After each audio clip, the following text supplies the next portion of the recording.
Bonjour à tout le monde et bienvenue sur la chaîne de l'univers de l'ange de Cathy. J'espère que vous allez bien. Alors ici nous avons un temps moyen, un temps venteux. Le soleil montre à peine le bout de son nez pour ne pas changer et le vent est très très froid. Voilà. Donc je vais commencer par vous lire le dicton du jeudi 28 mars 2024. Prépare-toi derrière chaque coup du sort à saisir ta chance. Ceci est de Ralph Bloom. Voilà. Allez, petit capoute. Alors, je viens vers vous assez rapidement pour vous faire des tout petits retours de prédiction. Et puis, je me suis aperçu au niveau des lames que j'avais sorties pour effondrement d'un bâtiment, ce qui était sorti. J'aurais pu aussi opter, et je n'y ai pas pensé, c'est avec le recul, j'aurais pu voir autre chose, mais il manquait l'eau, vis-à-vis de ce qui s'est passé, du pont qui s'est effondré, vis-à-vis d'un cargo aux USA, voilà, via le port de Baltimore, et j'ai envie de vous dire que c'est un accident, c'est pas comme certaines personnes peuvent penser. Ce sont des choses qui peuvent arriver. Donc, sans plus attendre, je vais vous montrer. Rappelez-vous, j'avais sorti ceci. Je vous parlais d'un quelque chose qui s'écroulait, etc. En fin de compte, je vous avais expliqué un bâtiment, etc. Il y avait ceci et cela. D'accord? Donc, c'est après que j'y ai pensé. Si, puisque vous marquez, vous voyez ce qui est marqué ici, accident. D'accord? Il manquait l'eau, effectivement, mais j'aurais pu mettre la lame comme ça et on aurait pu voir un pont quelque part qui s'effondre aussi. D'accord? Vis-à-vis de ceci aussi, il y a déviation. Si j'aurais mis la lame comme ça aurait pu me faire penser également ici à un pont qui s'effondre. D'accord? Et naturellement, quand c'est comme ça, il y a des routes barrées. Donc voilà. C'est trouble, je vois pas pourquoi. Voilà. Alors, je voulais répondre aussi à un commentaire que j'ai retiré. Donc, Carole Le Cadier, vous savez, vis-à-vis de cet attentat en Russie, voilà, via ce que je vous ai fait écouter. Donc, j'ai envie de dire à Carole, il faut bien écouter, il y a plusieurs théories, plusieurs suppositions, d'accord? Donc pour Cathy, c'est un attentat organisé, pas par les personnes que l'on pense. Voilà. Si on écoute bien ce que je vous ai fait partager, eh bien, il faut avoir un petit peu de logique et du bon sens aussi, comme je le dis souvent. Voilà. Donc ici, il y a eu aussi des menaces via les lycées.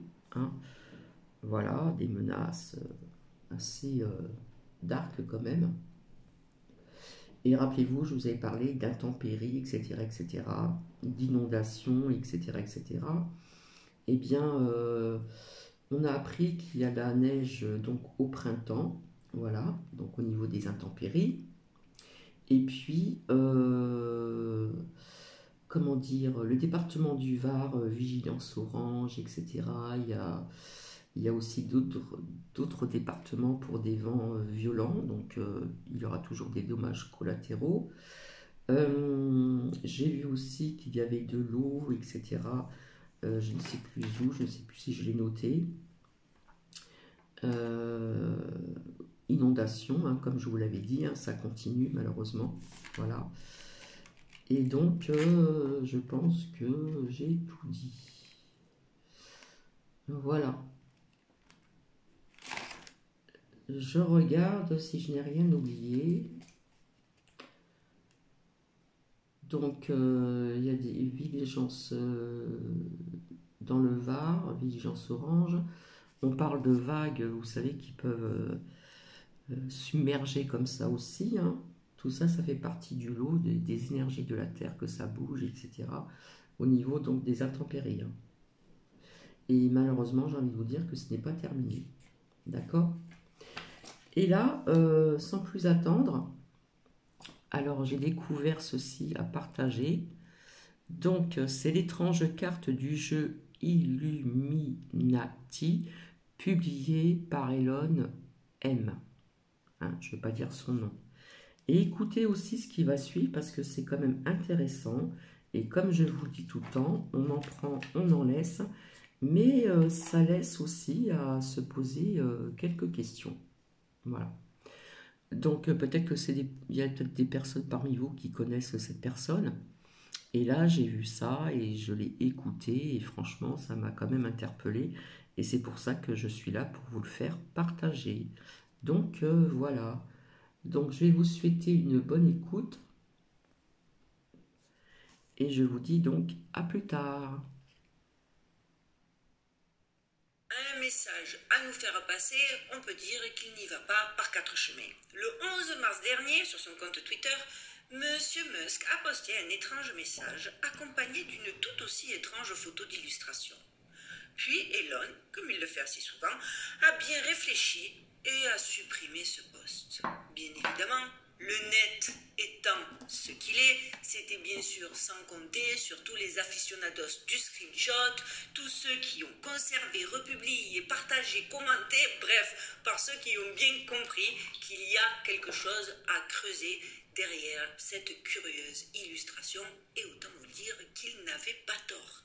Ainsi, les plus curieux, les plus observateurs, en gros ceux qui sont encore munis d'un cerveau qui ne fonctionne pas en circuit fermé et qui savent l'utiliser, ceux-là même, vous vous en doutez, rapidement étiquetés, considérés comme complotistes, conspirationnistes et tout le tout team, se sont rapidement emparés de l'info et ont commencé non seulement à se poser la même question qu'Elon Musk, à savoir quand est-ce que cela suffit. Alors ça, moi, c'est une question que tous les jours je me demandais, mais surtout, quelle était cette illustration? D'où venait-elle? D'où avait-elle été tirée? De quoi s'agit-il exactement? Quant à ceux qui ont compris qu'il s'agissait d'une carte et ceux qui ont rapidement identifié de quel jeu de cartes cette fameuse carte était tirée, bon mais eux, ils sont allés encore plus vite et ils étaient déjà 2 steps devant et eux carrément ils ont posé la question, mais quand est-ce que cette carte, ça suffit, c'est assez, va-t-elle être mise en œuvre? Alors pour ceux qui ne comprennent pas et pour ceux qui n'avaient aucune idée de quoi il s'agissait, c'était flou, limite abstrait, et bien vous allez vite voir et vous allez vite vous rendre compte qu'en fait cette carte ne vient pas de n'importe où, ni de n'importe quel jeu. Et que cette carte a tendance à confirmer de nombreuses théories considérées comme conspirationnistes. Vous allez voir, c'est fascinant, c'est perturbant, et c'est maintenant. Et oui, il n'y a pas que les Simpsons qui ont indiscutablement prédit des choses incroyables. Et oui, je dis indiscutable parce que c'est indiscutable. De la victoire improbable de Donald Trump, parce qu'à l'époque, personne n'aurait parié un penny dessus, à la montée en puissance des smartwatches, en passant par des épisodes aussi incroyables que celui de 1994, où on y voit Bart Simpson devenir une star de télé-réalité en mangeant un citron, et que 20 ans plus tard, en 2014, le Lemon Challenge devient viral sur les réseaux sociaux, ou encore que ce soit l'attaque d'un tigre blanc annonçant la fin de la carrière de Siegfried and Roy, à la possibilité de savoir des années à l'avance qui remporterait le prix Nobel. À un moment donné, il faut bien avouer qu'ils ont tout vu venir.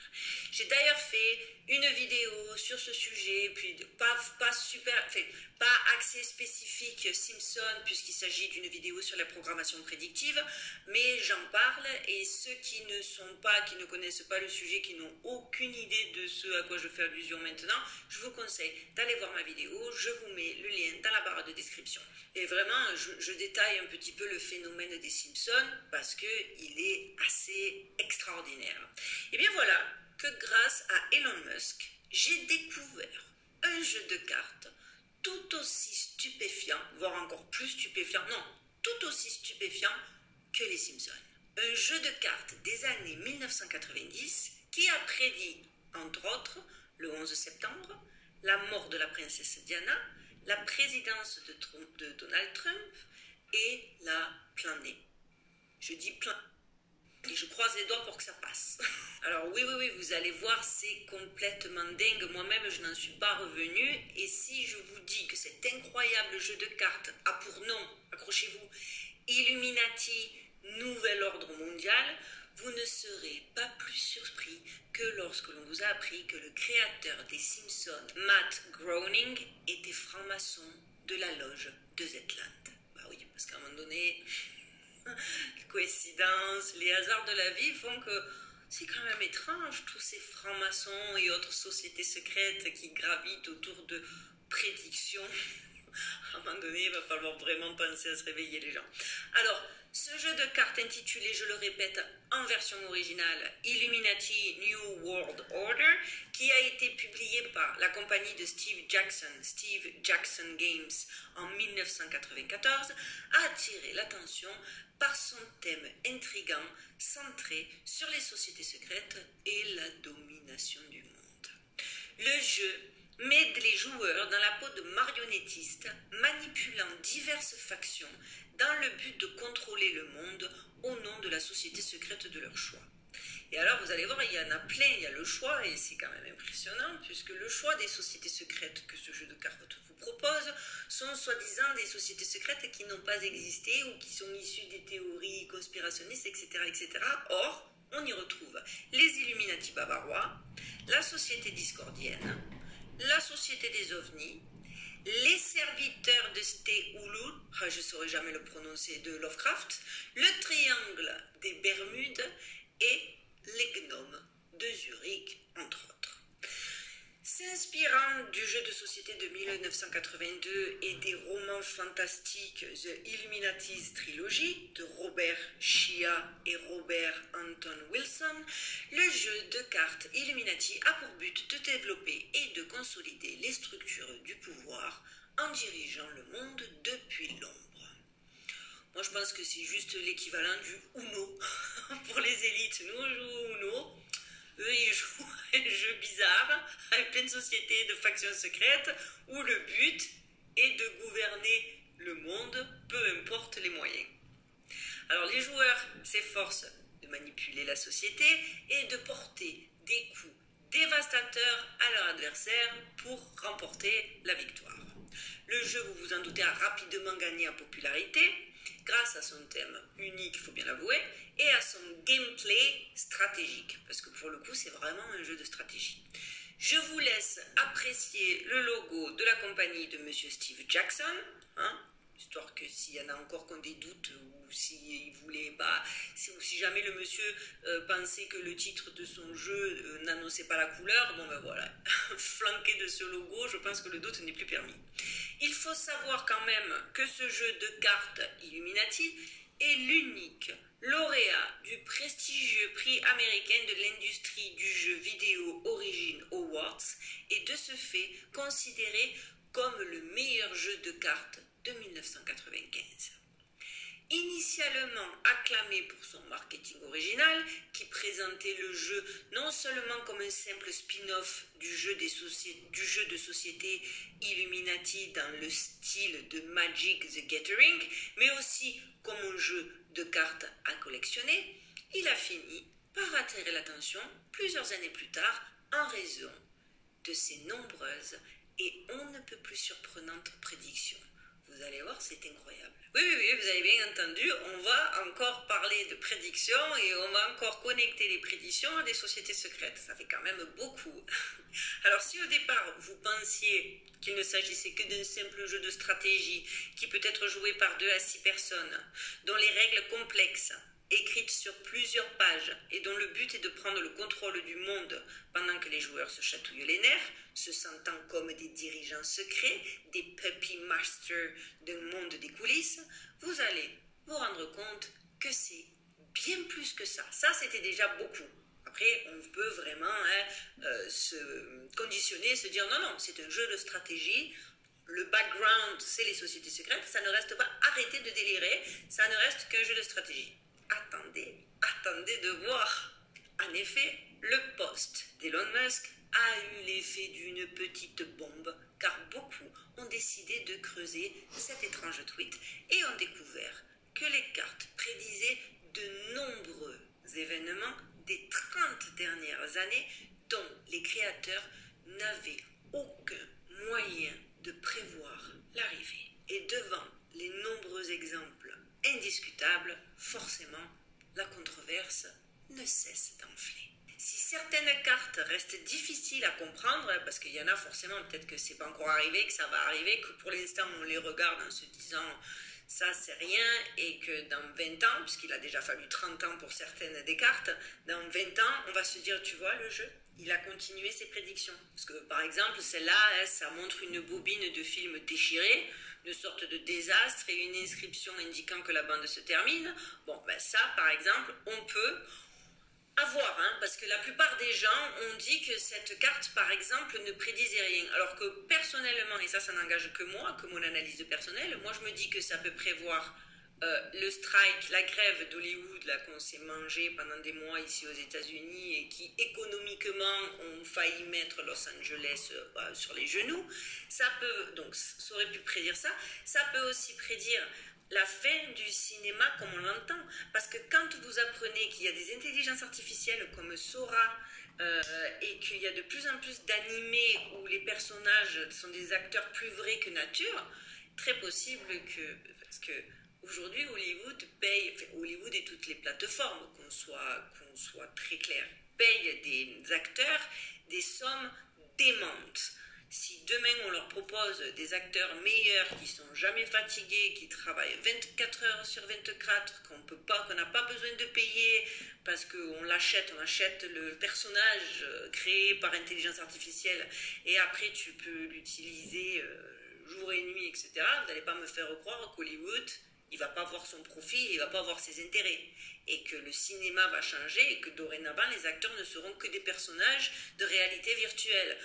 Je pense, enfin bref, je sais que lors de mes recherches, tout le monde a eu tendance à dire que cette carte ne voulait rien dire. Moi, je trouve qu'au contraire, elle veut dire, elle est assez explicite. Mais encore une fois, ce n'est que mon avis.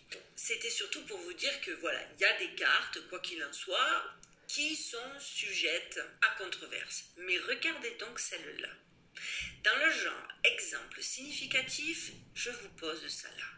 Le 11 septembre 2020, nous apprenions, officiellement j'entends, que 2 avions détournés par des terroristes s'écrasaient sur les tours jumelles du World Trade Center à New York et que le 3e avion s'écrasait au Pentagone, siège du département américain de la Défense.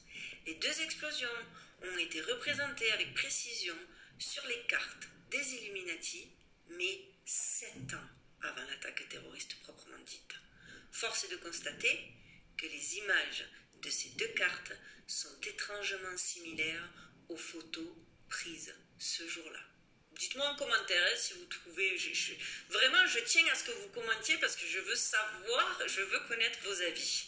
Immanquablement, cette question qui hante de nombreux d'entre nous, la tragédie américaine du 11 septembre, était-elle prévue ou était-elle, voire et ou planifiée, trouve ici un nouvel écho. Mais ce n'est pas tout.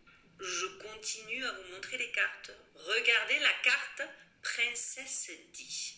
Alors oui, avant que les empêcheurs de tourner en rond montent sur leurs grands chevaux en balançant que le fait que le jeu de cartes représente la princesse Diana n'est pas du tout étrange si l'on considère l'impact considérable qu'elle a eu sur la culture pop au début des années 90, ce qui est surtout étrange, c'est la légende de la carte, qui affirme qu'elle est immunisée contre les attaques des groupes pacifiques ou libéraux de vos rivaux, à l'exception des médias. Non mais, vous vous rendez compte? Ça veut dire que dans cette carte, dans le jeu, si tu as la carte Lady Di, que ce soit clair, donc tu es immunisé dans le jeu, les attaques des groupes pacifiques, des libéraux que tes adversaires peuvent lancer sur toi, ben, cette carte t'immunise, à part si l'attaque vient des médias. Je vous le répète, ce jeu de cartes a été publié dans les années 90. Moi, je trouve ça assez incroyable. La princesse Diana, pour ceux qui l'auraient oublié, je pense que c'est pas possible, mais petit rappel, a été tuée dans un accident de voiture en 1997, 3 ans après la sortie du jeu, alors qu'elle tentait d'échapper à des paparazzis dans le tunnel du pont de l'Alma à Paris, en France. Encore une fois, là, je parle de ce qui a été officiellement dit. Hein. Donc, par rapport au jeu de cartes et par rapport au narratif officiel, ça concorde. Dans la famille flippante, je demande encore la carte de la marée noire. Regardez ça. Si les marées noires ont été une catastrophe écologique assez courante au cours des 30 dernières années, l'une d'entre elles se distingue tout particulièrement. La marée noire de BP Deepwater Horizon, qui s'est produite en 2010 dans le golfe du Mexique. Elle est considérée comme l'une des plus grandes catastrophes environnementales de l'histoire. Elle a déversé des millions de barils de pétrole dans l'océan pendant plusieurs mois, causant des dommages considérables aux écosystèmes marins, à la faune et à la flore et aux communautés côtières. Il est intéressant de noter que certains des oiseaux les plus touchés par la marée noire de BP ressemblent étrangement à l'oiseau représenté sur la carte marée noire du jeu des Illuminati. Je le rappelle, jeu qui est sorti en 1994. Je suis redondante, mais quand moi je suis choquée d'un truc, je suis tendance à être en mode répétitas. Moi je suis quelqu'un, et les blagues les plus courtes sont les meilleures, etc. Non. Moi j'aime le comique de répétition, et si quelque chose m'a fait rire, je suis capable de te le sortir une journée entière. Donc désolé si ça fait un peu redondant, vous appuyez sur la petite flèche sur la droite de votre clavier et ça fera faire des petits sauts de 10 secondes à votre vidéo si je suis insupportable.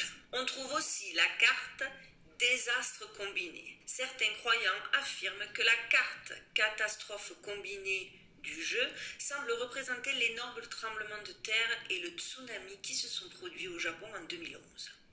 La carte, effectivement, montre une ville complètement dévastée avec l'horloge réglée sur 2 et sur 11, le 11 mars 2011. Parce que vous savez qu'aux États-Unis, on place toujours le mois avant le jour. Le Japon a été frappé par un tremblement de terre, un tsunami et une catastrophe nucléaire qui sont tous survenus le même jour, le 11 mars 2011. Moi, l'année 2011, c'est une des pires années de ma vie en plus.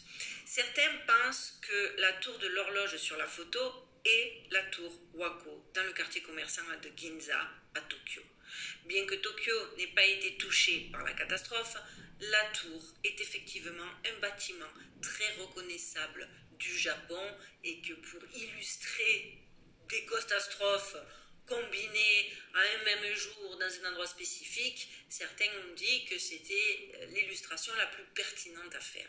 Effectivement, certains ont souligné la ressemblance entre le leader figurant sur la carte du leader charismatique et le président Donald Trump qui s'est hissé au pouvoir grâce à son fort charisme. Je sais que ça va en choquer certains, mais quand il a été élu président, c'est en grande partie à cause de son panache. Qu'on l'aime ou qu'on ne l'aime pas, qu'on soit sensible ou pas à son humour hyper borderline, ça je le conçois parfaitement, les gens ont aimé son côté humour pinçant. Donc effectivement, parce que si à la carte du leader charismatique tu rajoutes celle Martial Law, moi je suis désolée mais je pense que c'est assez représentatif parce que ça peut, surtout le Martial Law, cette carte c'est la préfiguration de la prise de contrôle du Capitole le 6 janvier 2021 par les partisans dits de Trump, par le narratif officiel, parce que je ne sais pas si vous vous rappelez, les membres du Congrès ont dû être évacués d'urgence, etc., les militaires sont arrivés tout autour. Moi je trouve que voilà, encore une fois, que ces cartes soient les unes derrière les autres. Le leader charismatique Martial Law, entre le Trump qui, lors de son élection, a dit qu'il serait là pour nettoyer le deep state, le marais profond, on sait tout ce que ça veut dire, et derrière les événements du Capitole, c'est quand même... non, vous ne trouvez pas? C'est quand même assez incroyable. Vous doutez encore? Vous êtes toujours au stade où vous pensez qu'il s'agit de simples coïncidences, de malencontreux hasards, de la chance du débutant, avant de vous réjouir, je parle pour ceux surtout qui sont toujours dans le « je ne sais pas pourquoi je m'oppose, mais je m'oppose », regardez encore les cartes suivantes. La carte de l'épidémie, avec la petite quarantaine bien mise en avant. Si ça, vous ne l'interprétez pas comme prédisant la malédiction du pangolin, qui a mis le monde à l'arrêt en 2020, parce que maintenant je vais l'appeler comme ça, la malédiction du pangolin, je ne sais plus quoi faire pour vous, quoi. Il existe de nombreuses autres cartes en plus, dont on dit qu'elles prédisent diverses choses au cours de ces 30 dernières années. Il y a même un site web qui contient les photos de chaque carte. Si vous souhaitez mener vos propres recherches, je vous mets le lien en barre de description de cette vidéo. Parce que vous allez voir, c'est complètement assez déroutant. Après les avoir passées au crible, je suis obligée d'avouer que certaines sont dans la case interprétation personnelle, quand d'autres, selon moi, causent la case futur à prévoir. Je m'explique. Par exemple, regardez celle-là, la carte de réécriture de l'histoire. Présentée par certains comme prédisant le scandale des républicains aux États-Unis qui ont réécrit, soi-disant, les livres d'histoire dans les écoles du Texas pour mieux les adapter à leur idéologie, ou par d'autres partisans qui, eux, ont confirmé que cette carte était liée à l'enlèvement des statues des confédérés et d'autres sources d'informations sur la Confédération dans le but d'effacer cette partie de l'histoire de la nation. D'autres disent, et je partage plus moi cet avis, qu'elle représente la preuve que l'histoire a bel et bien été manipulée et que bientôt nous en aurons la révélation. Quoi qu'il, cette carte est très parlante et je pense qu'elle peut être interprétée de ces deux manières. Dites-moi, personnellement, je trouve ces cartes bluffantes. Forcément, vous ne serez pas surpris d'apprendre qu'un nombre incroyable de prédictions ont été constatées et que du coup, il y a un phénomène où des collectionneurs se procurent des jeux de cartes scellés en usine sur Amazon et eBay pour environ 2000 $ le jeu de cartes et que certaines cartes individuelles se vendent à partir de 50 $ pièce et que toutes sortes de théories et autres hypothèses circulent sur ce mystérieux jeu de cartes et leur créateur avec comme base de réflexion l'illustrateur en concevant les cartes a-t-il volontairement puisé dans une source de connaissances futures? Comment cela est-il possible? Ce jeu de cartes a-t-il été créé par un voyageur dans le temps? J'ai vu plein de théories, plein de questionnements. Clairement, avec tout ce que j'ai vu, tout ce que j'ai lu, que ce soit sur Reddit, sur X, via les commentaires en dessous le post d'Elon Musk, etc. Donc je vous dis, les trois théories qui sortent du lot et que j'ai eu envie de retenir, c'est le registre, que ces cartes seraient issues de quelqu'un qui aurait un accès au registre akashique. Alors, le registre akashique, pour ceux qui ne sauraient pas ce dont on parle, certains croient en l'existence d'un registre akashique, un condensé métaphysique regroupant la totalité des connaissances et des événements cosmiques. Il serait accessible aux personnes dotées de pouvoirs psychiques ou via des pratiques spirituelles intenses. Peut-être l'illustrateur s'est-il connecté volontairement ou involontairement à ce registre lors de la création de ces images. Ça, c'est une théorie qui a réuni plusieurs sympathisants. L'autre théorie, une des plus discutées, c'était le visionnement à distance. Alors cette pratique consiste à tenter de recueillir des informations sur une cible lointaine ou invisible par la perception extrasensorielle ou des capacités psychiques. Dans les années 1990, le projet d'ailleurs Stargate, financé par le gouvernement américain pour étudier l'utilité militaire des capacités psychiques, a ravivé l'intérêt du public pour le visionnement à distance. L'idée, donc, défendue par ces théoriciens-là, est que l'illustrateur aurait pu, sans le savoir, voir l'avenir grâce à cette technique, ou encore peut-être qu'il avait accès au chronoviseur. Chronoviseur, cette machine dissimulée dans la bibliothèque du Vatican. Si certains ne savent pas de quoi je parle, je vous mets le lien de ma vidéo dans la barre de description de cette vidéo. Allez voir, cette histoire est dingue et fascinante aussi. Et enfin, alors celle-là, c'est loin d'être la moindre des théories, qui a été beaucoup argumentée et qui selon moi reste la théorie la plus intéressante. Alors cette théorie suggère que les créateurs du jeu auraient eu connaissance des plans secrets du gouvernement et auraient utilisé le jeu de société pour avertir le public de manière subtile. Alors vous devez vous dire, mais pourquoi pour toi c'est celle-là qui vaut bien mieux que les autres? Parce que cette théorie se base sur des faits assez significatifs. En effet, c'est carrément une enquête du Secret Service en 1990 qui alimente cette théorie. Je vous explique. Le 1er mars 1990, les services de renseignement ont perquisitionné le bureau de Steve Jackson Games au Texas et confisqué des disques durs et des documents.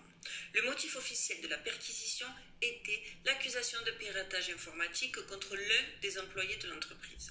En effet, des fichiers officiels volés détaillant le fonctionnement des systèmes américains d'intervention d'urgence 911 auraient été mis en ligne et les services secrets seraient remontés jusqu'à Steve Jackson et sa compagnie. Cependant, les théoriciens du complot estiment qu'il s'agit d'une tentative des autorités fédérales d'empêcher le développement et surtout le lancement du jeu de cartes. Après tout, les Illuminati, disent-ils, sont un véritable plan d'un gouvernement mondial secret visant à établir un nouvel ordre mondial déguisé en jeu de cartes et jeté dans le domaine public. Donc certains vraiment croient dur comme fer qu'il s'agit que ce jeu de cartes et l'intervention des services secrets dans les locaux de Steve Jackson sont bel et bien la preuve que les créateurs du jeu en savaient trop et qu'on a tenté de les court-circuiter. Surtout qu'à la suite de Steve Jackson, John Greene, l'illustrateur justement derrière les cartes prophétiques, a été aussi pris dans une tourmente. Lui, pour le coup, n'a pas eu d'autre choix que de reconnaître en direct à la télévision des coïncidences, des prédictions, mais il a tenté de se justifier de manière maladroite et absolument pas crédible, comme quoi, par exemple, les tours jumelles, il l'avait imaginé, il se serait inspiré du fait qu'il existait des menaces potentielles émanant de la Russie post-soviétique. Il a tenté de justifier chaque fois en se disant juste ça aurait été possible, c'est parce que c'était quelque chose de probant, c'était quelque chose en termes de probabilité qui aurait pu arriver. Ok, mais ça fait quand même beaucoup, c'est quand même assez spécifique, et puis il s'est justifié maladroitement, comme le mec des Simpsons s'est justifié maladroitement, alors qu'à un moment donné, je suis désolée, mais même en étant très très très obtus, et même en ayant, parce qu'il y a aussi un truc que j'ai remarqué, c'est qu'il y a des personnes, quand ils sont face à une peur, quand ils sont face à quelque chose qui les dérange dans leurs croyances et donc dans leur zone de confort, ils vont tout de suite te dire « Oh, ça c'est trop gros, j'y crois pas ».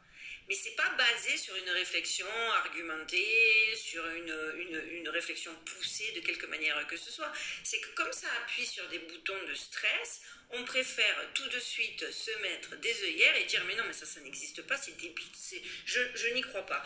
Mais moi, les personnes qui te disent je n'y crois pas, quand en face tu as des dizaines d'exemples et que toi, la seule réponse que tu vas m'offrir c'est non, c'est trop gros, c'est débile, c'est trop science-fiction, j'y crois pas, tu te doutes bien que dans la balance d'une analyse critique, c'est toi qui fais pas le poids. Hein. Dites-moi ce que vous en pensez en commentaire. Mais il faut avouer que ce jeu de cartes est assez perturbant. Et quand de surcroît, ce jeu de cartes, parce que limite on l'avait oublié ce jeu de cartes, et le fait que c'est pas n'importe qui a remis ce jeu de cartes sous le feu des projecteurs, c'est quand même Elon Musk. Et on sait que chaque mouvement d'Elon Musk est étudié, chaque réponse, chaque tweet, chaque intervention est mûrement réfléchie. Même ceux qui ne sont pas fans, moi personnellement je ne suis absolument pas fan d'Elon Musk, je vous l'ai dit à de nombreuses reprises, moi ce gars me laisse dans l'expectative, je ne sais pas pour qui il bosse, je ne sais pas le dos de qui il prend, ses discours incohérents et entre oui l'intelligence artificielle est dangereuse mais je développe la mienne, oui si oui là, il est tellement paradoxal que moi il m'a perdu, je n'ai pas d'avis, mon avis n'est pas ferme et définitif, c'est ce que je veux dire, mais quoi qu'il en soit, même si tu n'apprécies pas le personnage, tu sais que chacune de ses actions est mûrement réfléchie et qu'il y a derrière un but. Donc forcément, on est obligé d'en parler, on est obligé de s'y pencher et j'ai envie de vous dire, on est même obligé de creuser. Parce qu'il y en a tellement, je crois qu'il y a 400 cartes. Allez voir le lien que je vous ai mis dans la barre de description sur les cartes, parce que c'est assez bluffant et peut-être que vous allez voir des prédictions ou des prédictions potentiels que moi j'aurais pas vu, et je suis vraiment curieuse de connaître vos avis parce que vous êtes toujours percutant, pertinent, au top. J'ai une communauté au top, je le dis à chaque fois, mais c'est vrai de vrai, je persiste et je signe. Voilà les amis, pour moi cette vidéo c'est terminé.